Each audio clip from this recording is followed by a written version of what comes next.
Carrie Negon, great to see you as always. Carrie, we'll start with you, and it is that time of year when we see people posting pictures of their $5 bills, or in some cases a lot more, and photos of long lineups to pick up their treaty money. What is the significance, do you think, of these treaties in 2023? The significance is not the dollar amount. What it is us acknowledging that these treaties are still alive, they still exist, and there's still that relationship. Yeah, it's only $5, but that's a symbol of the agreement we signed, our ancestors signed with Canada to share the land. Obviously, we've kind of got the short end of the stick so far, but I'm hoping that with these treaties still being alive, that one day these promises that were made at the signing of the treaty will be fulfilled. And we're seeing a lot more progress in terms of these treaties. And it leaves me hopeful that maybe not me, but maybe my children or my grandchildren will reap all the benefits that our forefathers had the foresight to put into treaty. Negon, your thoughts on the importance of treaties in 2023? Treaties are always about tomorrow. They're not about yesterday. And that was a message that I heard from Treaty Commissioner Jamie Wilson years ago. It's always stuck with me because that's how he viewed treaties as the Treaty Commissioner of Manitoba. It's a very true statement because what treaties are is about our children. It's about your children, my children, everyone's children, living together, working together, and most ultimately marrying, getting to make families together. Treaties, if treaties had been fulfilled, there wouldn't be Indigenous and settler. We wouldn't be using those terms. We'd be using family. Everyone would be recognizing each other as family. Now, unfortunately, those treaties have never been fulfilled because Canada and the Crown have undermined treaties and treated them very much as land purchase agreements instead of what we had intended as First Nations people, which was responsibility sharing, about building community and co-governance. It's about all of us benefiting from this beautiful place that we live in. And while people are still currently benefiting from treaty, particularly Canadians, it is First Nations who have suffered from the failure of Canada to fulfill those treaties, thinking that treaties are simply if we just give you a pair of glasses or a few hunting and fishing rights here and there, or that we recognize that we have to pay for a few schools on reserve or a couple kids go to university. That's not treaty. That's how Canada views treaty. Of course, that's how we have to operate in the language of treaty. But most importantly, treaty was about us having co-governance, about sharing every single penny that comes out of the land and the resource of this place, and recognizing that the non-humans, our animals, our water, our earth, that is cared for and thought about at the same time. Well, Carrie, on that point, there was a settlement reached in the past week here with the Robinson Huron treaty bands that are north of Lake Superior. It's going to cost the province of Ontario and the federal government $10 billion because the annuity that was being paid was $4. What do you think this could mean for others, if anything?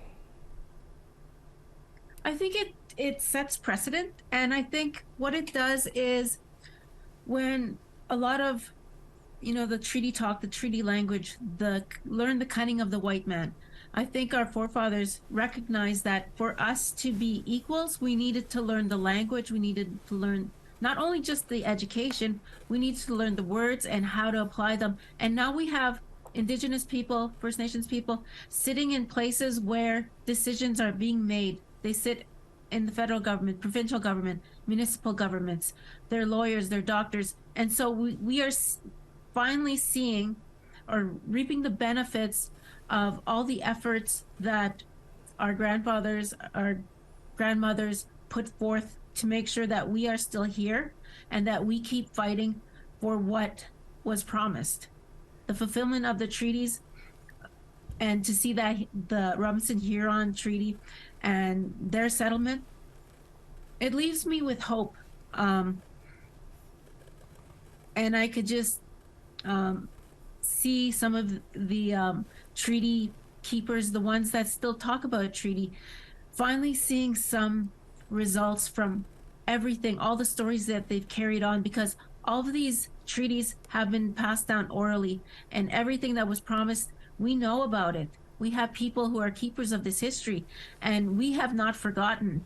And so now we're finally seeing something happening, but it has been a group effort across the board. Niigaan, modern day treaty is something we've been hearing about lately. The Manitoba Métis Federation is said to be ready to sign such one with Ottawa. What do you think the significance of that is and what it could mean? When it comes to the recent treaty that the MMF is undergoing, the MMF has made tremendous strides with the federal Liberals because they have a very close relationship. Unfortunately, that's going to lead to some challenges here in Manitoba. There is much land owed to Treaty 1 First Nations, Treaty 2 First Nations, virtually everyone who was under one of the 5 treaties that cover Manitoba. That is the same land that the Manitoba Métis Federation is going to be negotiating for because, and rightfully so, I mean, the Métis are owed land. They have never been delivered that land under scrip under the Manitoba Act. Many Métis have called the Manitoba Act a failed treaty or a treaty that's never been obligated or never been the responsibilities upheld. And so the fact is that the Manitoba Métis Federation do have a right to land. They have a right to be able to advocate for their presence. And I think they would get First Nations on their side. The challenge will be is that those who under a treaty, First Nations, the 63 First Nations of Manitoba, are inevitably going to come into conflict with Métis claims for land. And the question will be is, will it be First Nations who may not have the same favorable position as the Manitoba Métis Federation has with the federal Liberals at the moment, or will it be lead to a conflict that will perhaps be a stalemate? Because the fact is that in some of the major land claim settlements, the Métis have been front sidelines, have not been involved. The Capion Barracks in Manitoba comes to mind. The Métis Federation was generally cut out of what should have been them included, at least considered anyways, when it comes to the issue of land settlement in Manitoba. And so I think we see a potential conflict coming in the future, but my hope would be is that cooler heads will prevail and people will come to the table and be invested in each other, because there is no one that has a deeper tie than the Métis Nation of Manitoba and the 63 First Nations. Cooler heads, we hope, will prevail. Kerry Niigaan, we'll have to leave it there. Appreciate your time. Miigwech, thanks.